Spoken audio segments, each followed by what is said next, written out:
Baik, perkenalkan. Nama saya Loviadila Syahira dengan NIM 2424 1010 2013 dari kelas PAAA. Pada video ini, saya akan mempresentasikan proyek web API yang telah saya buat. Proyek yang saya buat adalah Text Management API.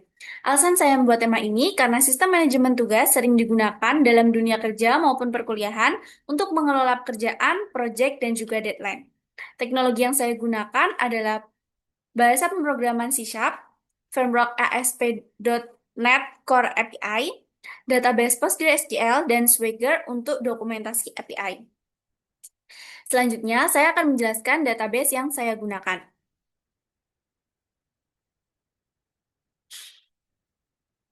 Terdapat tiga tabel utama.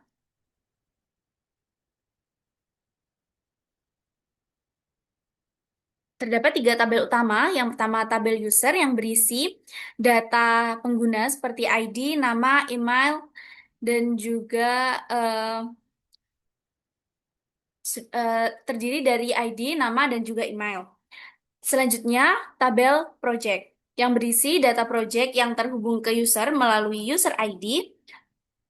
Dan juga yang ketiga, tabel task yang berisi data tugas yang terhubung ke project melalui project ID serta memiliki status, deadline, dan fitur soft delete.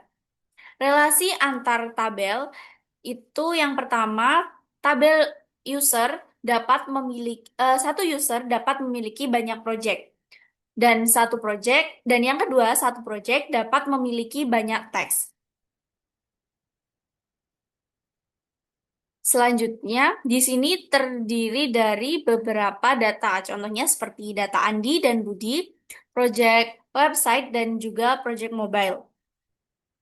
Dan untuk teks itu ada pembuatan UI dan juga integrasi API.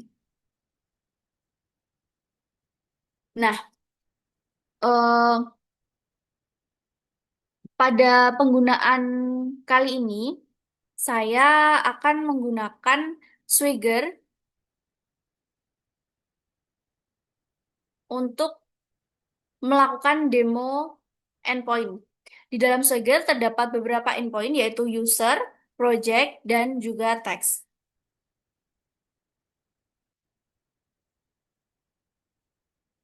Nah, seperti yang sudah saya tampilkan,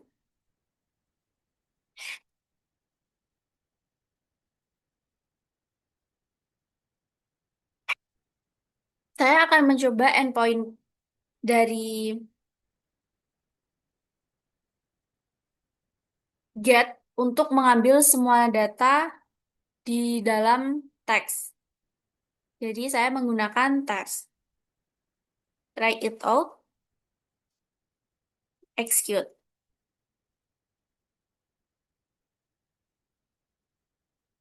Nah, di sini API memberikan status sukses dengan message berhasil mengambil data test dan memberikan seluruh data dari semua data test.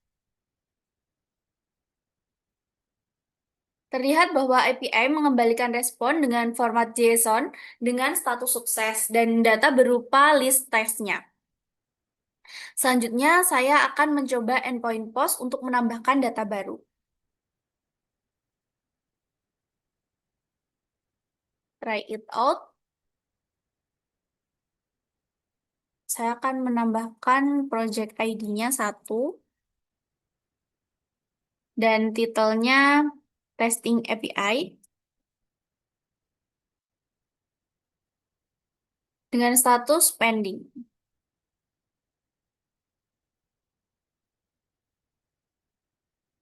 dan execute. Nah, data berhasil ditambahkan dan dengan status sukses dengan message berhasil ditambahkan. Selanjutnya, saya akan menunjukkan untuk skenario error. Misal, saya akan mengambilkan data ID yang tidak ada dari data tersebut. Nah, saya akan mengget try it out get ID 8. Karena di database saya tidak ada ID 8, maka eh, kode yang harus ditambahkan itu error. Nah, statusnya error, data tidak ditemukan. Dan API mengambil mengembalikan dengan status error dengan pesan data tidak ditemukan dan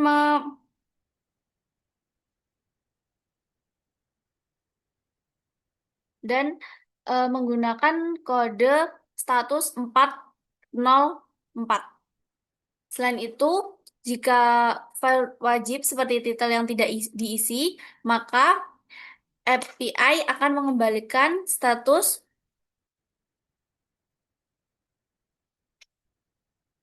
bad request dengan pesan errornya.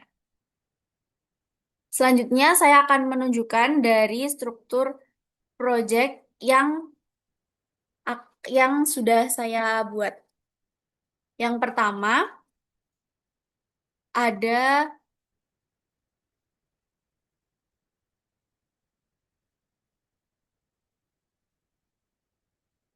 yang pertama ada folder controller yang berisi project controller, task controller, user controller, dan juga satunya weather forecast controller. Nah, ini yang yang saya gunakan yaitu project controller, task controller, dan juga user controller. File controller itu berisi endpoint dari API. Lalu ada folder models yang berisi project model, task model, dan user model. Ini berisi tentang struktur datanya.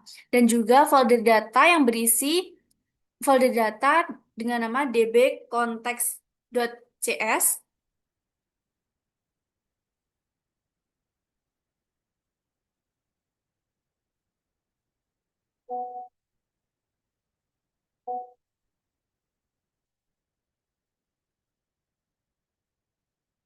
Mohon maaf karena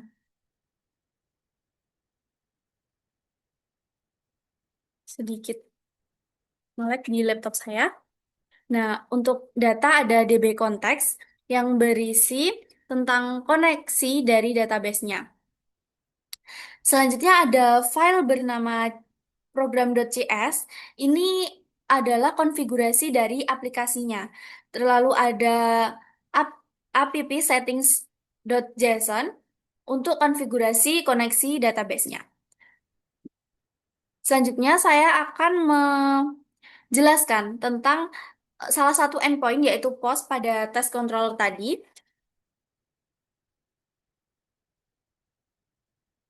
di mana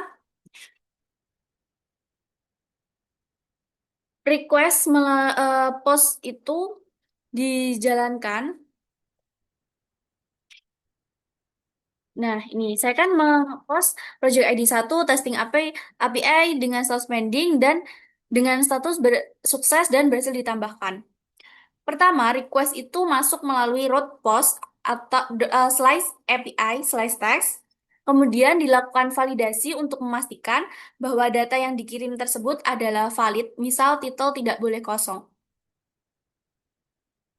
Lalu eh, setelah itu aplikasi membuka koneksi ke database menggunakan DB Context. Data kemudian disimpan ke database menggunakan perintah insert. Jika berhasil, API akan mengambil respon dengan status sukses dan pesan berhasil ditambahkan seperti yang sudah tertampil di sini. Jika error, maka akan ditangani oleh try track dan API mengembalikan status error dengan kode 500. Demikian penjelasan project dari saya. Eh, Kurang lebihnya saya mohon maaf. Wassalamualaikum warahmatullahi wabarakatuh.